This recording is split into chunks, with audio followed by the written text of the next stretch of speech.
My name's Eric Strippel, and welcome to another video of mine about industrial design. This is the fourth episode of my Adventure Toy rendering series. Click on the screen here to watch some of the past episodes. Now, discover with me how I render out this concept space toy mech. As a special bonus, find out how I create this stunning background. I start off the marker rendering with a good underlay, and you can watch some of the underlays that I've done in the previous videos, particularly the last episode. The underlay is based on a photograph that I took of some Powerclix that I stacked together so I could get the view exactly the way I wanted, and I knew my perspective was going to be right. This maximizes my efficiency and allows me to get right to the rendering of the concept of whatever it is that I'm designing. You can see that I lightly erased a fair amount of the pencil so that it doesn't get trapped underneath the marker, but enough so that I can still see where I'm going to start to put down my marker. I start with a number 2 prismacolor 20% gray, and I'm just blocking in all the surfaces that are away or underneath the light. Just blocking everything in to help me start to visualize where all my darkest surfaces are that are facing away from the light. Next, I'm going to grab a Brittany blue marker and I'm going to lay in a quick ground plane shadow. Brittany blue is like my favorite to do shadows in, and I do the shadow straight down underneath of the mech and a little bit under the feet just to help anchor it onto the page. I feel this is important at this point just to help me understand and visualize everything. Now I'm coming in with a little bit of darker marker. It's probably a 30 or a 40%, and I'm doing the downward facing surfaces on the mech.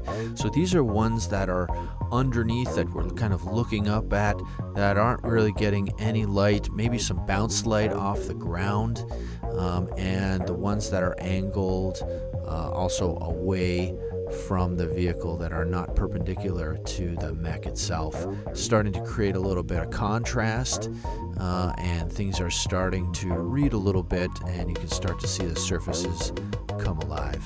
When I do a design project, I do a lot of concept sketching.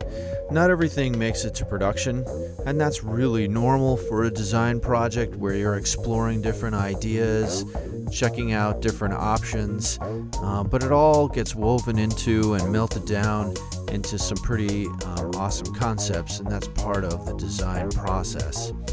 What you're looking at here is one of the sketches of one of the mechanized vehicles that didn't make it to production. The other stuff in the series is also some of the concepts that make it into production. Ultimately, 3 mechanized robots did go into production in the second generation Powerclix series. You can get them on Guidecraft or on Amazon. They're still available.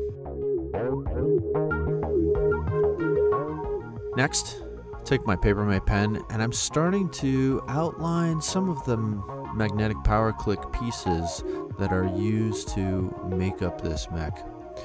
And the outline helps the form to read, and I don't go through and marker everything really heavy-handedly. I've got enough value change in there to define the surfaces, and I know that when I start putting in my line weight here, things are going to read pretty good, and I'm going to be able to understand what's going on. You can see that the sketch is really starting to come alive at this point. These concepts were done after the initial 3 mechs were already chosen to go into production. So I was using existing pieces to create more robots. This is very common. So whether you're designing a cell phone or a car or many other consumer products, they will often reuse parts from, let's say, another vehicle or another product that you are somewhat constrained by, but this is mainly a cost saving measure. So I'm using, like, for example, the feet were existing parts from some of the robots that had already gone to production.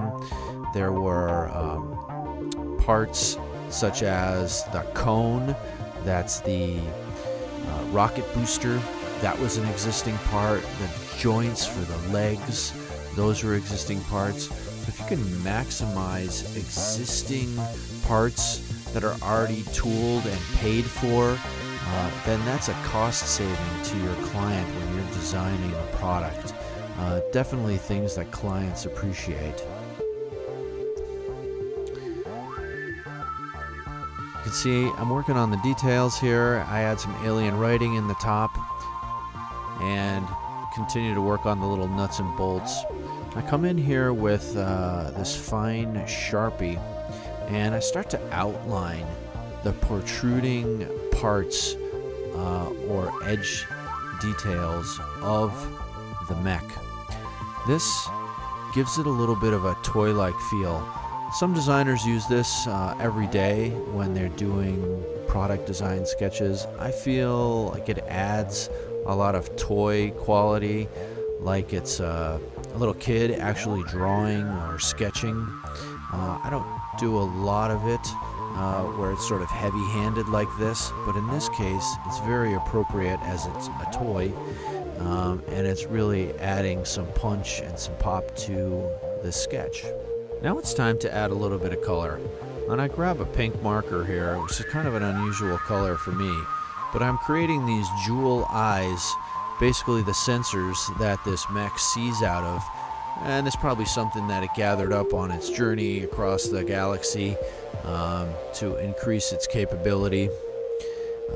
It's, after all, it's more of a sentry or a guard mech, as it can be easily deployed to maybe protect some of the other miners that are on the planet's surface.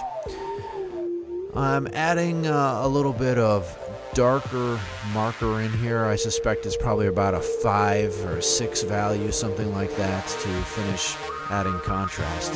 And so I'm kind of done, and I need to go and add in a background, and I'm going to show you how I drop this whole thing onto a background and how I create this background. I know that I want the mech to be on a kind of a snowy ice planet, so I start with some images of rocks. I know I want some rocks in the foreground, and I want some mountains in the background as it fades off away to create my atmospheric perspective. And I start with this basic image that I have here from a photograph from some people that had sent me some stuff, and I'll create some more depth here by adding some stuff in the background. I use multiply or overlay, so that stuff shows through. It's not super crisp or sharp, but it doesn't matter. I'm basically borrowing a page out of Feng Zhu's playbook here. He has a nice video in one of his Design Cinema episodes about how to do this. It's a relatively common technique. You're basically just taking images, piling them on top of each other to create contrast and some sort of an abstract image to set a mood of where your concept could be, to get an idea across. And I know that I don't want any trees, and I got a tree over here on the right. I need to block that out. I drop a big huge rock on top of it there, and I just start to play and scale my different layers to get the effect that I want, to create the depth that I'm looking for, a place for my mech to stand on. I need another snow field here. You can see I crop the whole top of this thing out, and all I want is some snow, and I drop that in here. Snow, of course, isn't necessarily white. It's relatively blue, but I'm just trying to blend and put all this stuff together. I'm working on the foreground a little bit, adding in the snow patch, And I'm going to add in a little bit of a rock that I'm going to create to make it a little bit painterly here in the front. I'm drawing all the time from my palette that I have established. Put in a little bit of color right there. It's going to be a little bit of a fire reflection that'll all come together in the end. You'll see here coming up shortly. So I flipped the mountains in the background and I see that the light wasn't going the right way, and get to working a little bit more on the details of the snowfield. Now I know I drop in a moon in the background, and now I add my mech in here. The next thing I'm going to do is I'm going to immediately add a ground shadow, so it looks like the thing is anchored on the planet, not just floating around.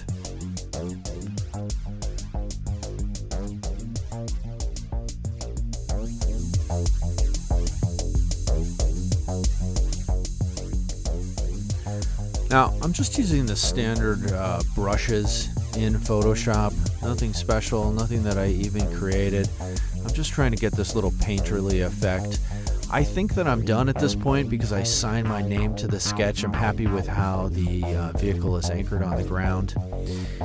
But I changed my mind, and I go back in, I add a little bit more contrast, I remove those crazy claws that I don't like, and I decide that I want to have maybe like a little burned out area underneath the vehicle from where it landed. And so I start adding in some like color to maybe show the rocks or the terrain where it was burned, and I'm trying out some different yellows and reds and greens and try to figure out what I could put there to make it look right. I even try to go and color the cone, but then I just say, you know, forget it. I grab a nice rocket blast image that I find on Google, and I set that on lightness, and I drop that in the appropriate layer, and I get an effect that looks like the craft is just landing, or it has just landed, or is just about to take off. Creates a nice dramatic effect, and I'm happy with that. So that's the final image. Hope you like this video. Come back next week, same time, for a new episode. It's going to be a two-legged mech. That's more of a walker.